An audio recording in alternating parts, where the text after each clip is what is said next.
You ever meet someone who feels like they've been following you through lifetimes? You don't know how to explain it, but every time they look at you, something ancient stirs inside. Like the universe pauses. Like every unanswered question you've ever carried suddenly leans closer, whispering, "This is what you've been looking for." Maybe it was a glance across a crowded cafe.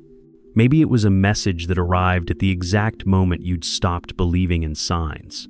Or maybe it was someone who left, and yet no matter how far they went, life kept looping you back to them in the strangest, most impossible ways. People call it coincidence. Jung called it synchronicity, the meeting of inner truth and outer reality. But when you've lived it, you know it's more than coincidence. It's that eerie, holy timing when something or someone steps into your story and everything around you begins to move differently.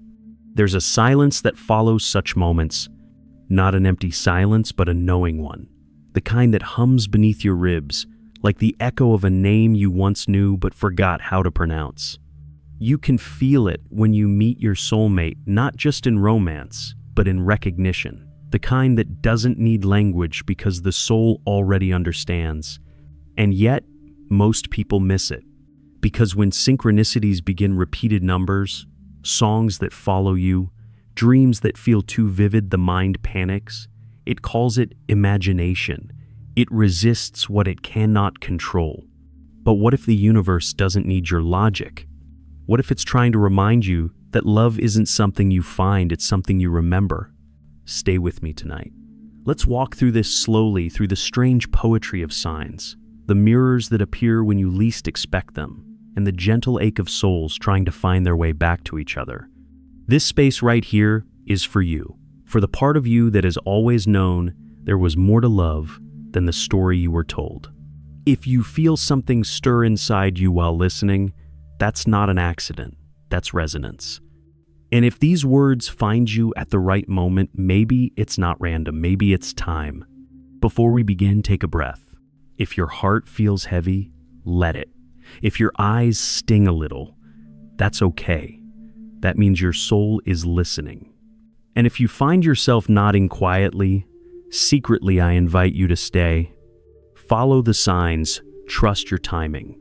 And maybe, if these words meet you where you are tonight, you'll subscribe, leave a note in the comments, or share this with someone who might need a reminder that the universe still speaks softly in the language of love.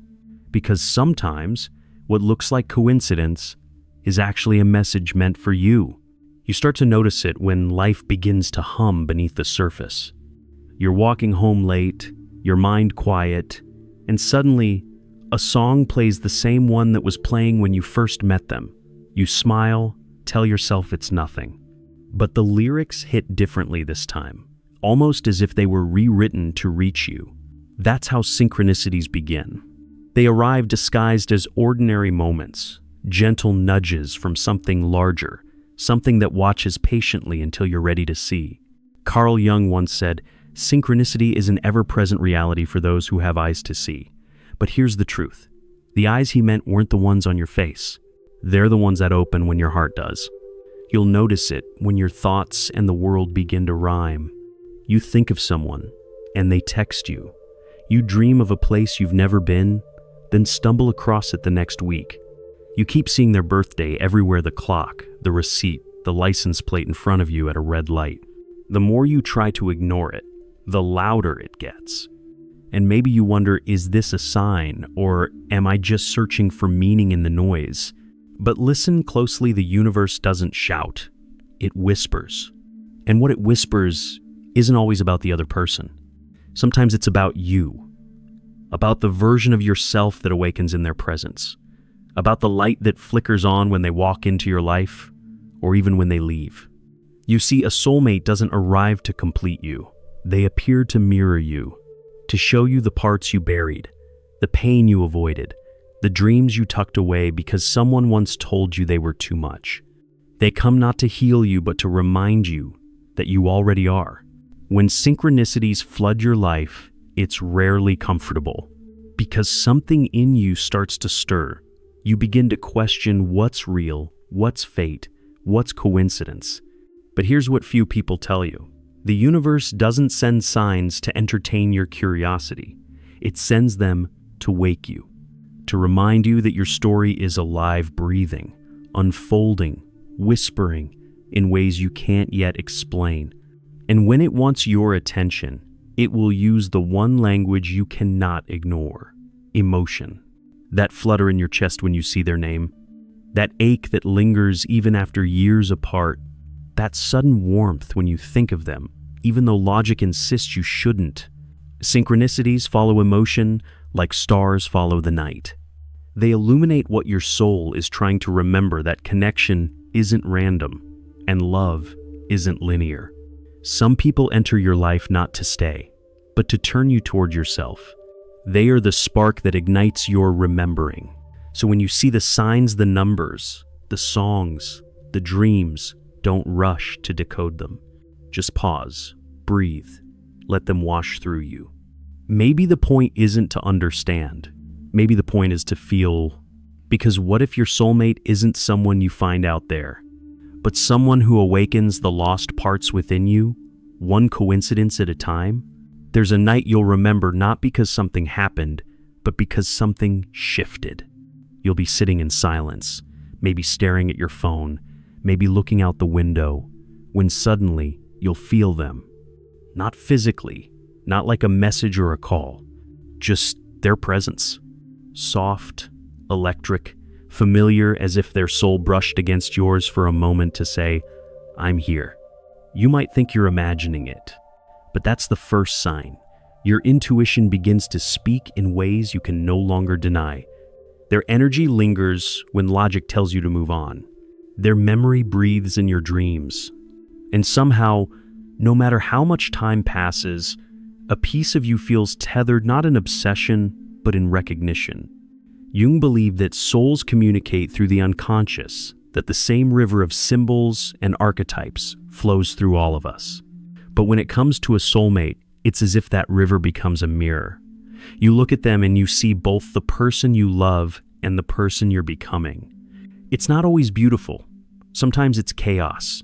Sometimes it's tears that have no explanation, anger that doesn't belong to this lifetime, love that feels both infinite and impossible. Because meeting your soulmate doesn't mean instant peace. It means your soul finally feels safe enough to show its wounds. That's why the second sign of a true soulmate connection is emotional intensity. Not drama, but depth. You find yourself cracked open in their presence, stripped of pretense, unable to hide. You laugh deeper, cry harder, love more honestly. And when they hurt you, it doesn't just ache, it transforms you. They hold up a mirror, and suddenly you see yourself the way you love, the way you fear, the way you run. And for the first time, you can't unsee it. You realize how often you've mistaken control for safety, how often you've begged for love while secretly believing you didn't deserve it. They don't fix that, but they awaken it. Synchronicities become a form of conversation between your souls. You'll think of them, and a feather drifts past your window. You'll ask for a sign, and their favorite song will play in a stranger's car. It's not superstition, it's resonance. The world rearranging itself to remind you that energy doesn't vanish just because people do. But here's the hardest truth. A soulmate doesn't always stay. Sometimes, their role is to awaken you, to pull you toward your own becoming, even if that means walking away. And when they do, the signs don't stop. They shift. You start seeing reminders not of them, but of yourself. The universe begins to mirror your healing instead of your longing. You start noticing that the songs are about freedom now, not loss. The numbers mean growth, not grief. That's the third sign, the one most people overlook. Your synchronicities evolve as you do.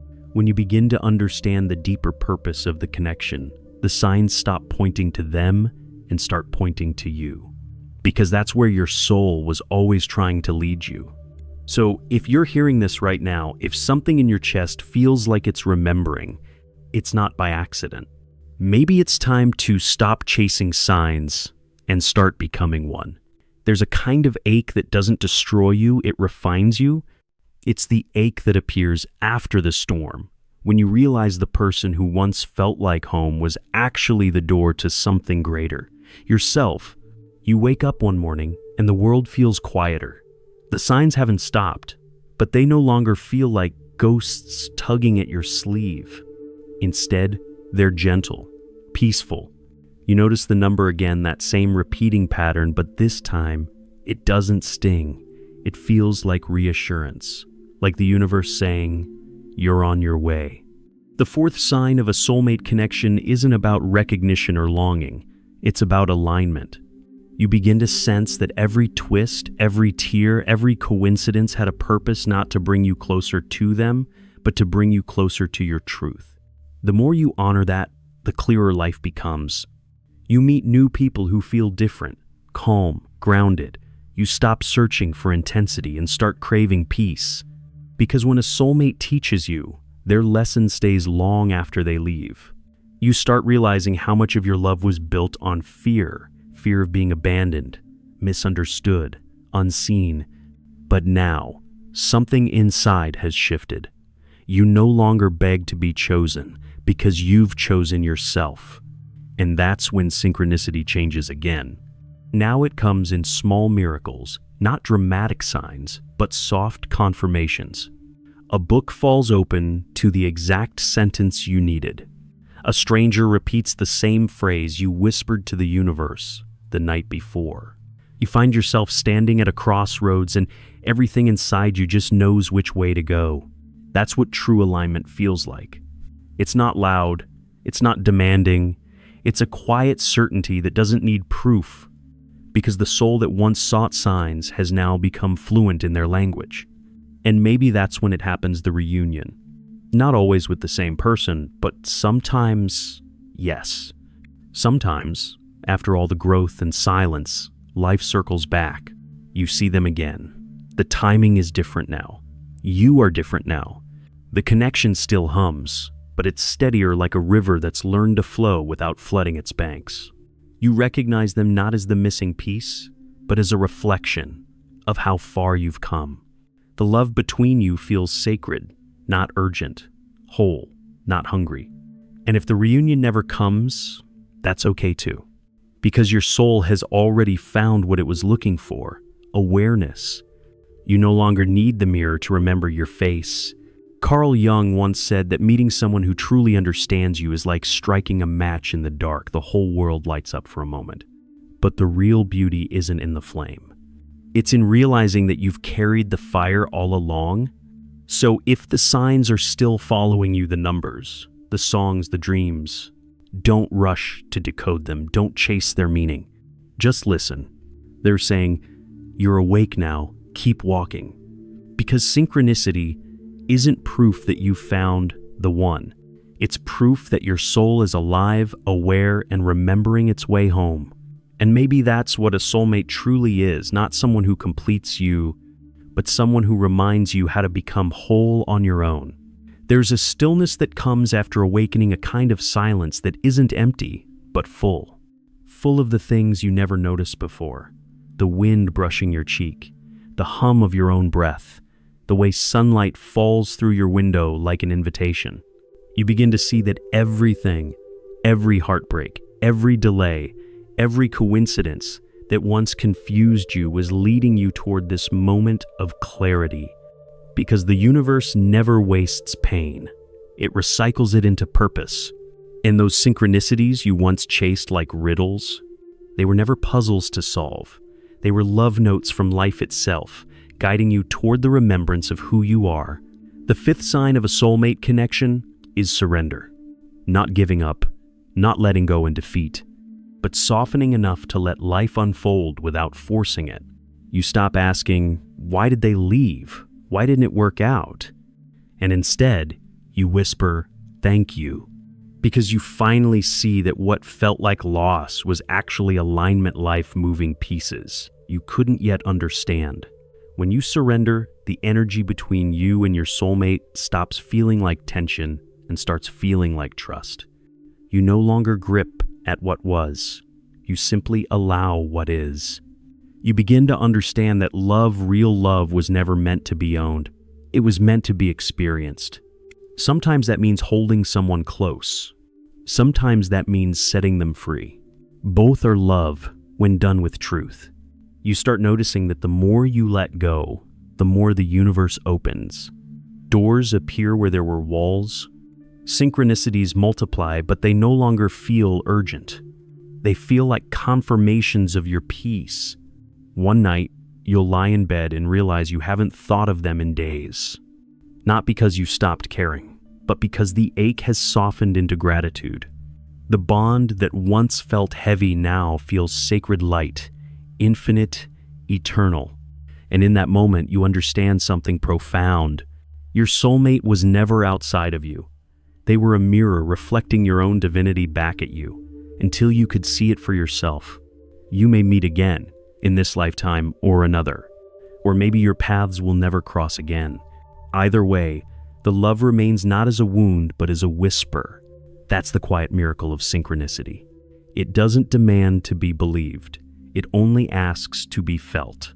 It reminds you that the universe is listening, that timing is sacred, and that every connection carries a reason, even the ones that break you. Because breaking is how the light gets in.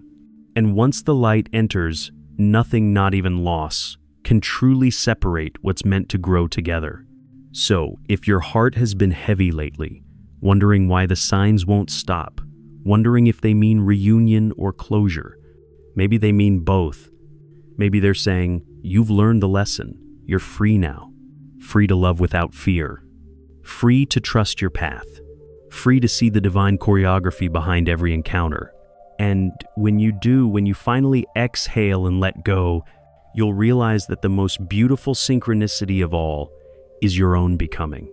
There's something almost holy about the quiet that follows real healing. It's not the silence of emptiness, it's the silence of arrival. You wake one morning and realize the longing has changed shape. It no longer aches for a specific person, but for truth, for alignment, for love in its purest form, unbound, undefined, unpossessive. You move through the world differently now. You no longer search for signs to confirm your worth. You see them as reflections of it. Every feather, every number, every gentle coincidence becomes a soft nod from the universe, a reminder that you are walking in rhythm with your soul. And here's the final sign of a soulmate connection integration. It's when everything you've learned, every emotion you've survived, begins to settle inside you like peace. You stop asking, were they the one? You begin to ask, who am I now that I've loved this deeply? You look back on the journey, the intense beginnings, the magic, the heartbreak, the signs that wouldn't let you rest, and you see it all differently now. It wasn't chaos, it was choreography. Every moment, every tear, every chance meeting was the universe teaching you how to recognize yourself through the reflection of another soul. And maybe, just maybe, that was the point all along, because love isn't about possession or permanence.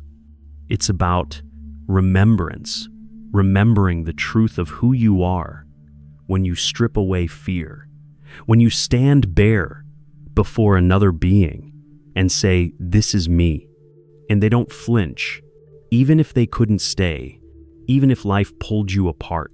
Their presence changed you in ways you'll never be able to explain, and that is eternal. So the next time you see a sign, the numbers, the songs, the places that echo with their memory, smile. Not because you miss them, but because you understand. The universe speaks in symbols not to confuse you, but to remind you that you are part of something vast, intimate, and divinely timed. Maybe your soulmate is still out there, tracing their own path back to you. Or maybe they've already done their part, awakening you to the love that now flows through everything you touch. Because the truth is this: when you learn to see synchronicities not as messages from outside, but as reflections of your inner state, life itself becomes your partner. Every coincidence becomes conversation. Every pause, every delay, every encounter becomes a dance between destiny and free will. And in that dance, You begin to trust again, not in someone else, but in the unfolding of your own becoming. So if you're listening right now with tears in your eyes or warmth in your chest, let that be your final sign. You are exactly where you're meant to be. Every heartbreak was a turning of the wheel, guiding you home. Every sign was love, speaking in a language you finally understand. Thank you for walking through this with me, through the mystery, the pain, the beauty of remembering who you are. If this resonated with you, if it made you breathe a little deeper or see your story with softer eyes, stay with us.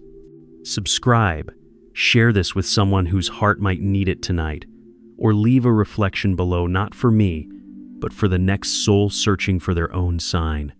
Because when you share your story, you become a synchronicity for someone else. And that is how love continues its work in the world.